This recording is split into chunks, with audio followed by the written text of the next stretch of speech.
I grew up in a Bel Air mansion so large it could swallow whole neighborhoods. Yet somehow there was never enough space for who I really was. My father, Victor Windsor, stood at the bottom of the staircase that morning with his tie already perfect and his expectations even sharper.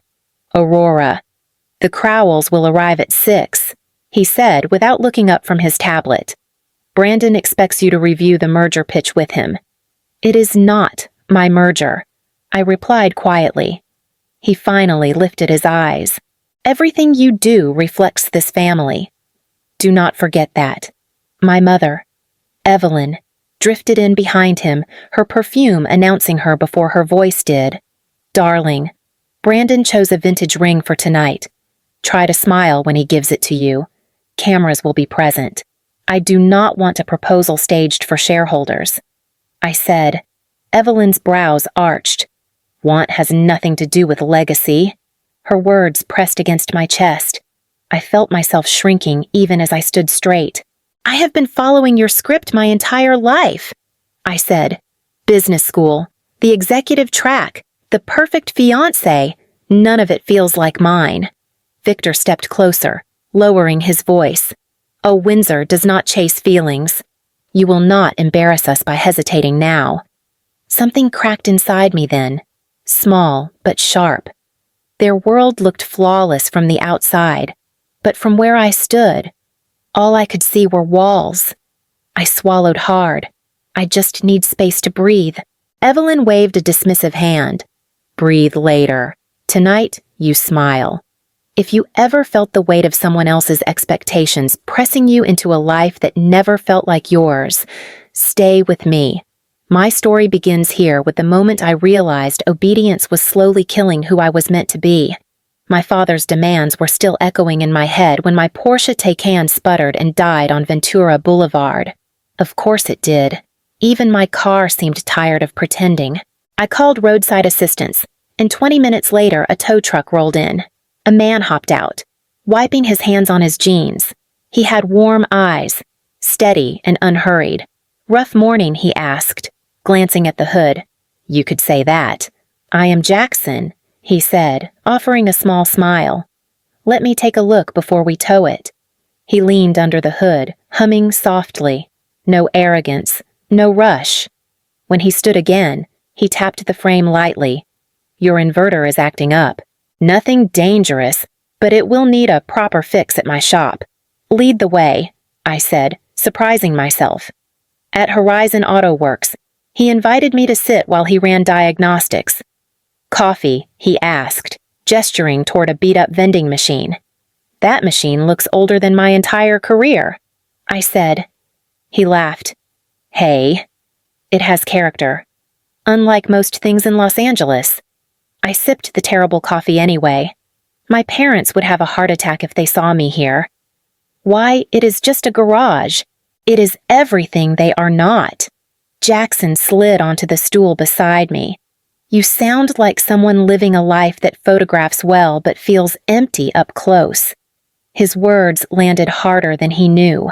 "How did you guess I used to live that kind of life too?" He said quietly. "On paper, everything looked perfect. For the first time in months. Someone saw through me without trying. If you have ever felt seen by a stranger in a way your own family never managed, keep reading because that moment changed everything." Over the next few weeks, I found excuses thin, ridiculous excuses to stop by Horizon Auto Works. A strange noise, a slow start, a dashboard light that flickered once.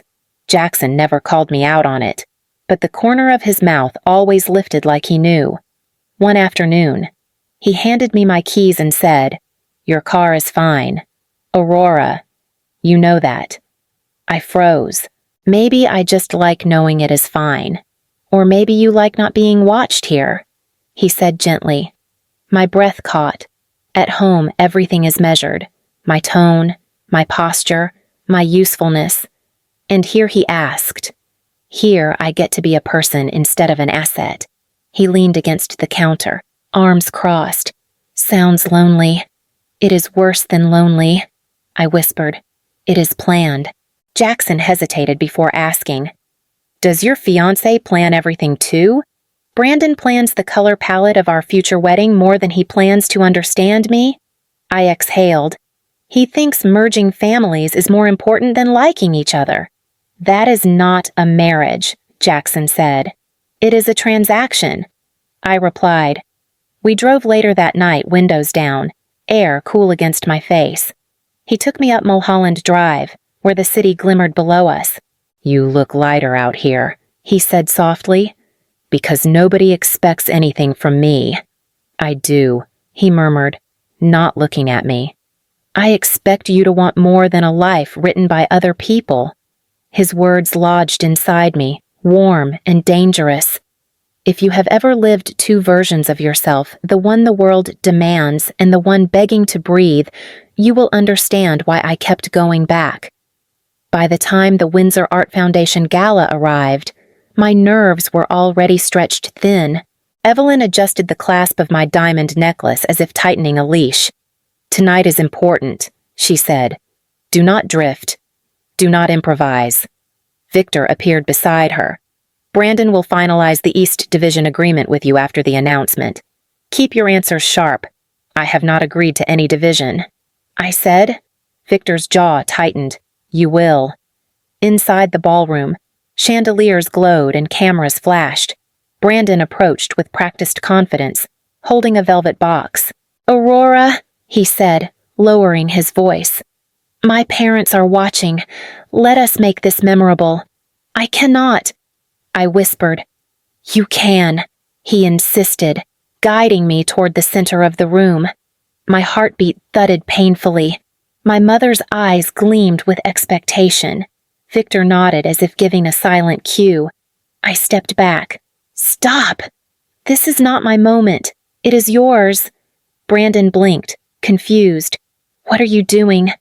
"Choosing myself," I said, and turned away. Gasps rippled through the crowd, but I pushed through the exit doors and into the garden. My hands shook as I dialed Jackson. He answered on the first ring. "Aurora." "I cannot breathe in there," I said. "I cannot marry someone chosen for me." There was a pause, steady, grounding. "Then do not," he replied. "You deserve a life that feels like yours." His certainty made something inside me steady itself. "I am scared." "Be scared," he said. "Just do not be silent." The garden lights blurred as tears filled my eyes. "I think I am ready to stop being their version of me. Then walk toward something that is yours," he murmured. His voice followed me back inside, echoing through every trembling step as I made my way toward my father's office ready. For once, to break the script. My father's office was silent except for the faint hum of the air system. Victor looked up from his desk as I stepped inside, his expression tightening the way it always did when I disrupted his schedule. "Aurora, whatever spectacle you caused out there ends now," he said. "It was not a spectacle," I replied. "It was me saying no." Evelyn appeared in the doorway, still clutching her clutch bag as if it anchored her. "Darling, you embarrassed Brandon's entire family. I am not marrying him," I said. My voice shook, but it held. Victor stood slowly. "You will. This merger stabilizes 3 divisions. Your personal discomfort is irrelevant. I am in love with someone else," I said. The room stilled. Victor's face darkened. "Who?" "His name is Jackson Reed," I said. "He works at a garage in Studio City." Evelyn's gasp was sharp. A mechanic Victor slammed his hand onto the desk. "I will not allow you to throw away your future for a man who cannot offer you even a fraction of what you have. He offers me honesty," I said, "and space to exist."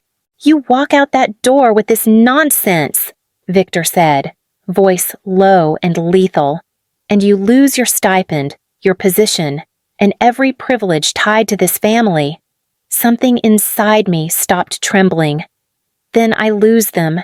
Evelyn reached for my wrist. "Aurora, be reasonable." I stepped back. "I am, for the first time." Victor pointed to the door. Choose. So I did. I walked out, heels clicking on the marble, each step louder than the last until the door closed behind me and the world finally went quiet. Jackson opened the door before I could knock twice. He took one look at the overnight bag in my hand and exhaled slowly. You left, he murmured. I chose, I corrected, stepping inside the small Glendale apartment. There is a difference. He brushed a strand of hair from my face.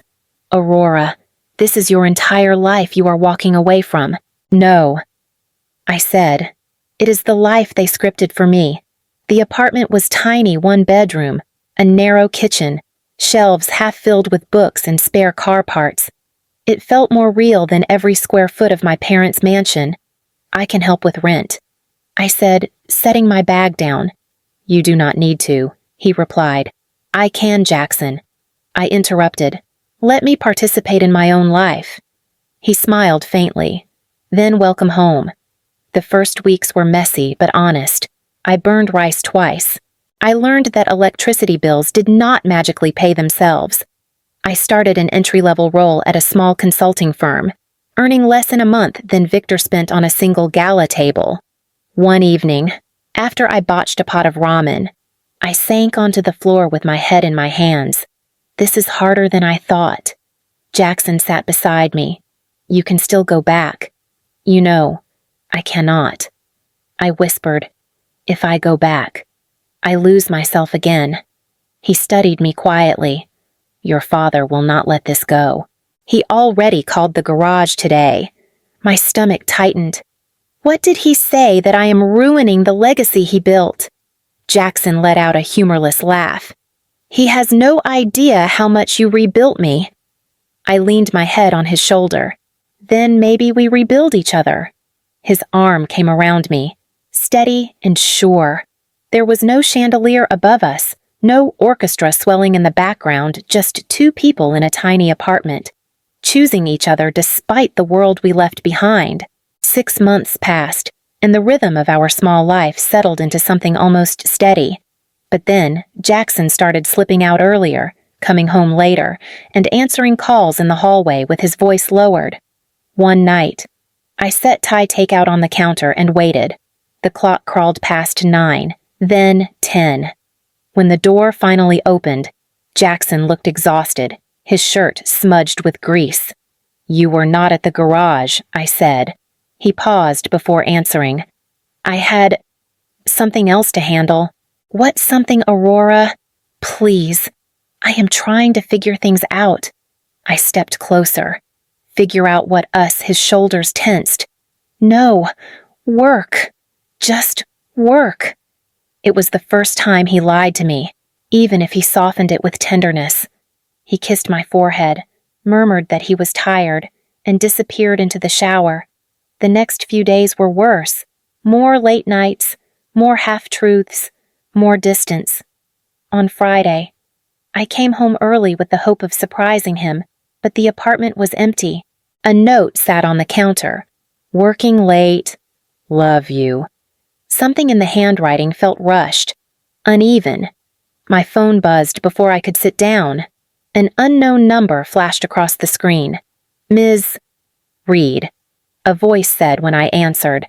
Calm but urgent. We need you at Nova Campus on Apex Drive. It concerns your husband. My grip tightened on the phone. What happened? Please come now. The call ended, leaving a silence sharp enough to cut. The ride to Apex Drive felt endless. Nova Campus rose out of the dark like a glass fortress, all sharp edges and silent power. A guard checked my ID, then straightened as if realizing something. Ms. Reed, follow me. Executive level. Executive. The word crawled under my skin. He led me to a private elevator that required a key card and a fingerprint scan. When the doors opened on the penthouse floor, I stepped into a corridor lined with frosted glass and quiet confidence. A woman in a fitted suit approached. Mrs. Reed. He is waiting in the main office. Her tone was respectful, almost deferential. I pushed through the glass doors and stopped breathing. Jackson stood at the far end of the room in a navy suit tailored so precisely it reshaped him. No grease stains, no worn work boots. His posture was authority calm, grounded, practiced. He looked up, eyes widening. "Aurora." I walked forward slowly. "What is going on?" Before he could answer, the doors behind me swung open. "Victor." "Evelyn." And Brandon stepped inside with the entitlement of people who expected the world to bend for them. Victor's voice cracked like a whip. "Why is this mechanic in the chief executive office?" Jackson straightened. "Because it is my office." Victor blinked. "Explain yourself." "I am Jackson Reed," he said evenly, "founder and returning chief executive officer of Nova Energy Systems." Evelyn's voice shook. "But you fix cars. I rebuild things."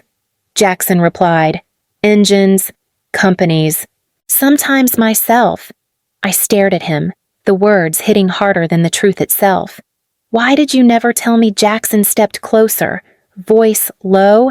"Because every woman before you wanted the version of me worth billions, not the man who came home smelling like motor oil.